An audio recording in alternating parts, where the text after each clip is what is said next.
Hey, I'm Decathlon Gamer, and two of our biggest sponsor objectives of the year are taking place today, the 28th of February.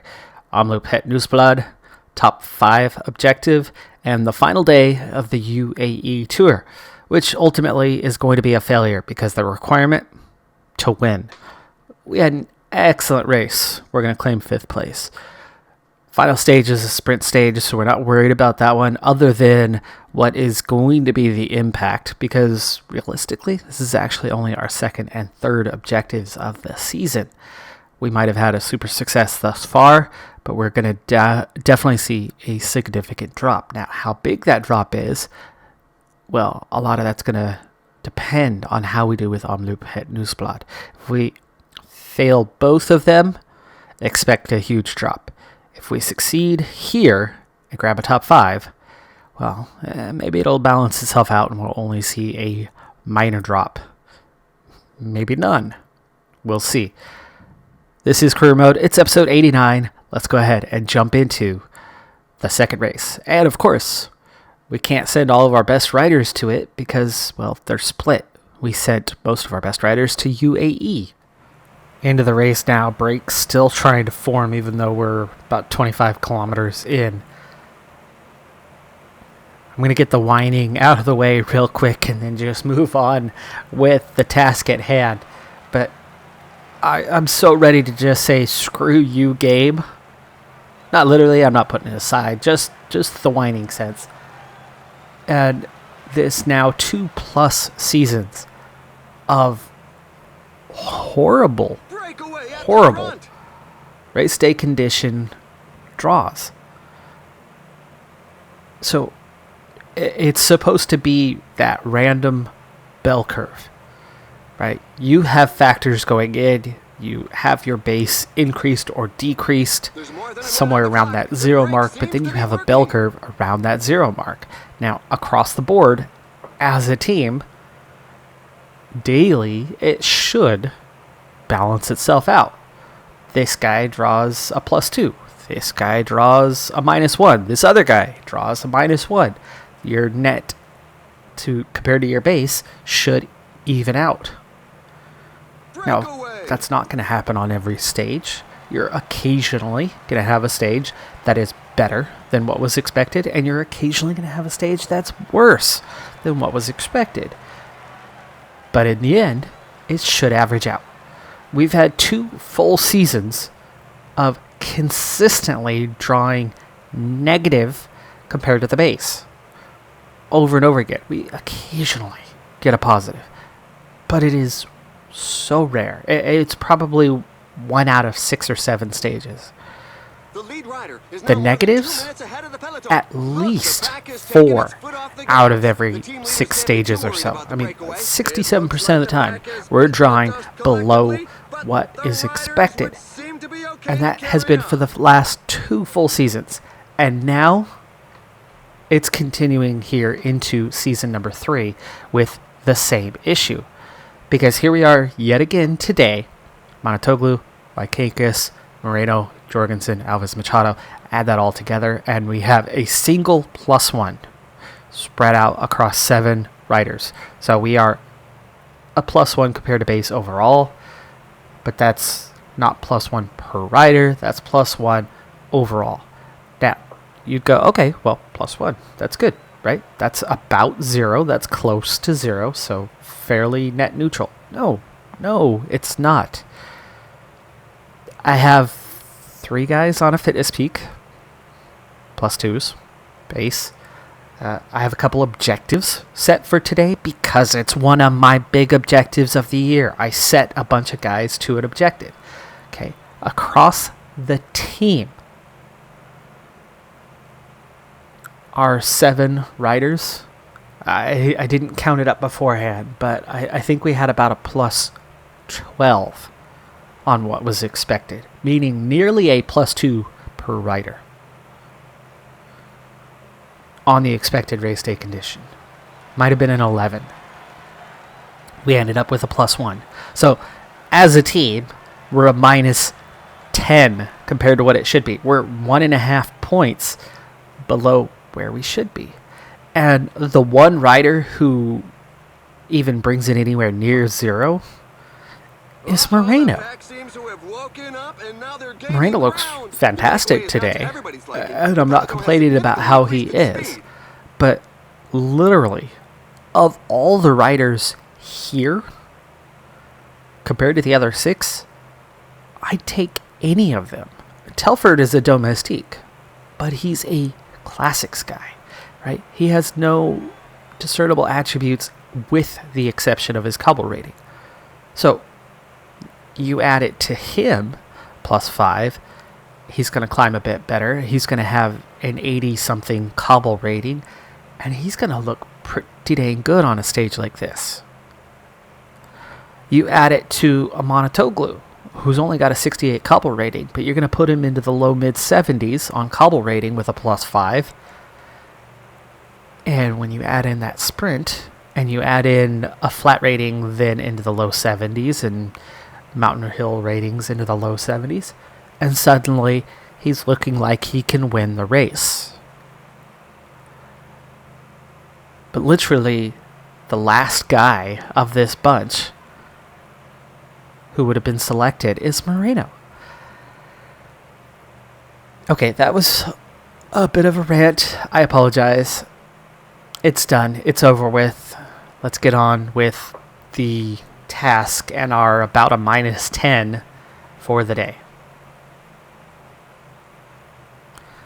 Let's figure out who we need to ride for. Apparently Moreno really wants to be that guy today. A 69 sprint and a 76 acceleration's not too bad. He's going to certainly have really good stamina resistance, and that's okay. And by the way, we need a top 5.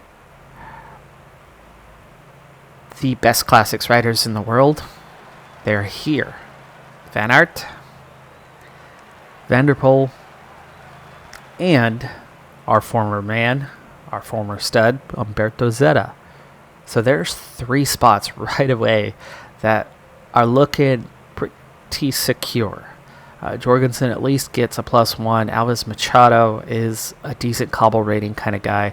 So Telford's not going to do anything. I want him to protect Alves Machado. Moreau is probably not going to be doing anything, so go ahead and protect Moreno. Wykankis, no, not with a cobble rating like that. So is he going to protect Jorgensen? And then we just hope that Monotoglu can survive and give us a second sprinter. Sure. First cobble section, here we go. Got everybody up front where we need them. Breakaway, 6 riders, 2 minutes 45 seconds. It's already coming down a little bit. 126k to go in this classic.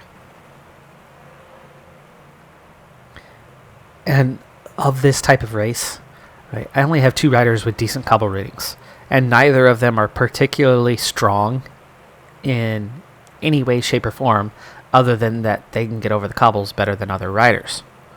So, without Zeta, we really aren't favored to do well in any kind of race like this. I didn't have anyone coming anywhere near sniffing out a top 10 for this race.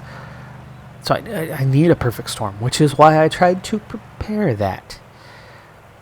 We don't have it, so good luck. Top 5 is going to be complicated.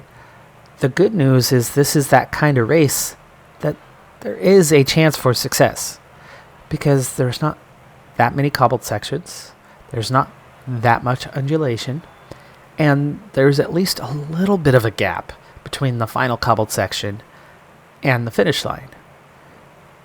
Those are favorable conditions when you're trying to do something that looks otherwise difficult. We're coming up on the next section. I should have done this a few kilometers ago with Wykankis, and hopefully nothing happens to him here. Jorgensen, oof, that's why you ride at the front, especially on a classic. Jorgensen, the only puncture through there, but luckily here he is, still in an okay position. He got his water. Wykankis has made it back to the front, so he's okay, but this race is definitely starting to kick off. And okay, Jorgensen was being protected by Wykinkis. Okay, they've nearly made their way back. 2-star section, 1.2K coming up. Jorgensen still not to the front, but he's doing okay on that. Wykinkis loses his wheel slightly through there, just not having the cobble rating. But there we go. We are recovered, back in business. 84K to go. Speed things up for a little bit. Another 2-star section, but it's a short one. In and out pretty quick. Wykinkis is a little tired after that effort to help bring Jorgensen back to the front. 75K. And again, you can see just going from the middle of the peloton to the front of the peloton did damage. That's kind of what we're up against with a race like this, and that's why getting to the front early and staying there, very important. And imagine if Jorgensen was like the last guy in the peloton and got that puncture. He'd be that one guy 5.5 minutes behind right now. Steep hill, skinny road. Just about time we start speeding up our effort so that we can hold our position near the front. In fact, let's go ahead and start doing that. We're just going to go to an 82. We're not going to put too much into it. Whoa. Moreau and Moreno. 76 Mountain. He clearly got caught behind somebody. That's a real problem here. That's why you can't afford to, do what I'm doing right now and relax the effort. Because the moment the pace starts to pick up, splits happen. Or you get caught behind one slow rider, splits happen. So the case. You can see there's a couple guys going backwards right here in front of Moreno. I'm going to kind of hop to the other side from him. How is he still not recovered? It is time to speed up again, though. You can see even an 82 is not doing it for us. Wykinkis, Moreau, both a little tired. We've seen some riders dropped. We're going to start to see a lot more here quite soon. 57K to go. One little cobbled section coming up, and then we've got a small gap. So right near the end of that cobbled section, I'm going to get probably Wykinkis again to go back and grab water one final time. Okay, here's the section. It's an uphill. This is also why we wanted to make sure this time around. Okay, that's the end of the section. Go ahead and get water. 53K to go. Would have been nice to see a little split so he could just throw his arm up and grab it. There is a little split, 95. He stops going backwards. He seems to be riding forward again, even though he doesn't have water yet. But please, oh please, don't drift back. He got water. Okay, he got water. That's excellent. We've seen so many times this go absolutely sideways and never see riders again when they go back to get water on a race like this. Moreau, gel up. Wykinkis, you're also near the end. Let's go ahead and get you to gel up. You were doing slightly better than Moreau, but only slightly. Come on, Wykinkis. You have the space. Why are you not putting in... Put your head down. Put your head down. He didn't do it. Let's see. Monotoglu, Moreau are what's left. He's not going to make it to... he got to Moreau. He's not going to make it to a Monotoglu. He completely dropped the ball. He was right there, and now he's last place again. He had plenty of space. All he had to do was put his head down, pedal a little bit harder, and he had it covered. And it's like, oh, cobbled section coming. Freak out, man. Freak out. I'm going backwards. And yeah, he's not gonna get water to a Monotoglu. I mean, at least we got everybody else. Okay, one of the steeper climbs of the remainder of this race, but it's only 700 meters. 8%. It's in such percentages that the strongest can create some gaps. Okay, Telford is tired. He's got that nice little cobble rating, but he just really doesn't do much else for us. Alvarez Machado of the protected riders, not doing quite as well.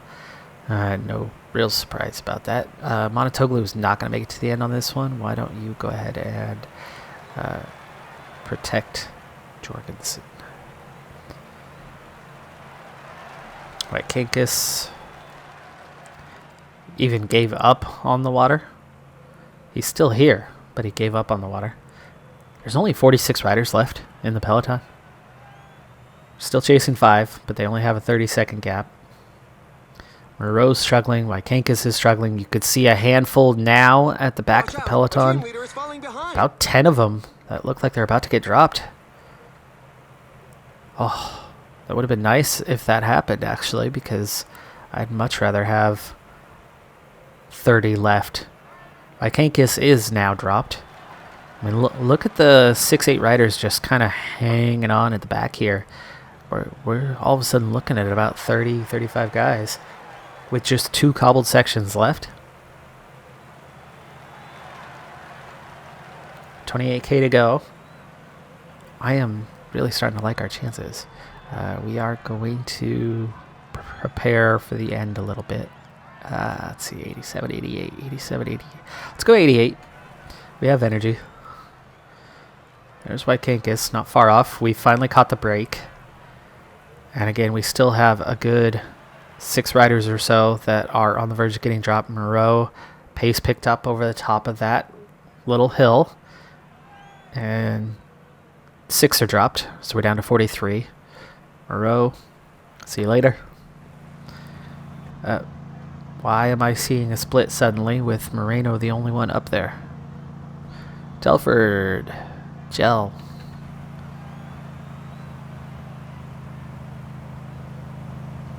I would like to protect Monotoglu because obviously he and Alves Machado could do something at the end of this one, but he really doesn't have much left. And it's only 2 cobbled sections, right? That looks favorable for a sprinter, but they're both uphill. And the second one's pretty long. And the first one's pretty steep. So that Monotoglu is just not going to make it through there. 3 riders going away. The threat, Asgreen, Seneschal, Van Barl. That's a threat. And that's why there's a response. I'm glad that I'm not the one having to respond at this point, because we are definitely not the favorites. We're the Continental team here. Let the World Tour teams respond. Here we go. 20K to go. I do want to respond to this section. So Alves Machado is the protected man. We got 2 strong riders here. Moreno's going to be much faster. And even though Monotoglu would be nice, we know he's not going to make it. Telford. Okay, there you go. Come forward. Bring us out of this quickly, please. It's always best to be in the lead when going into cobbled sections. Breaks in the peloton can happen Okay, at any Moreno, moment. suddenly we find the order. Change the order. Based on position here, I still want Jorgensen. But Moreno. 4 stars, 1.1K. I mean, this is intense. Why does it wait till we're already on it to tell me about it? I don't know. But there goes 4 riders. There goes 4 riders away. And they opened up nearly a minute. And I'm guessing that there's some big names in there. Van Aert and Van der Poel, the 2 favorites. Off they go. Asgreen and Van Barl also away. Jorgensen and Moreno with Nassen and Bloom-Levy. Now that is a real shot at a top 5 if they can keep a gap. Jorgensen hanging on. Alves Machado also in no man's land. I mean, look how far behind these guys are. Just like that. Okay, Monotoglu and Telford are out of this thing. Alves Machado, I don't think he's going to bridge that gap, but We've got 15 kilometers to the finish line. Wow, look at what we have here. Alves Machado. Okay, you're not going to make it to those guys. I want you to go auto from here. And just like this, we have 1, 2, 3, 4. 5th and 6th. Still one climb to go, but these two can do that. I want you to relay.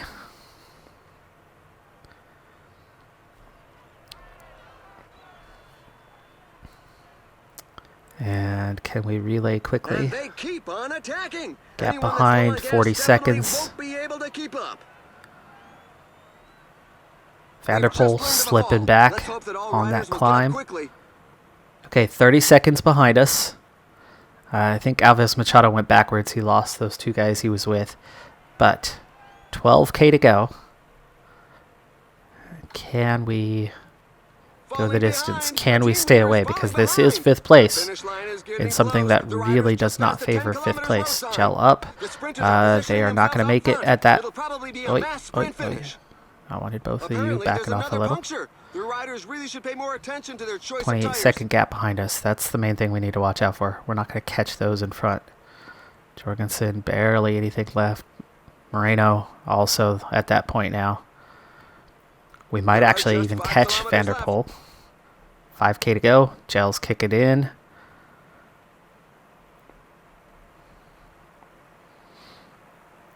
Take your turn. Come on, 4K to go. Yeah, Jorgensen, your turn. Oh, no. No. Moreno, sit up. It's 3K. Let Jorgensen try. Shoot. Okay, we've been caught. Bloom Levy. 81 gobble rating. No sprint, though. Nawson does. Nawson's a threat. And look at these guys take off on us.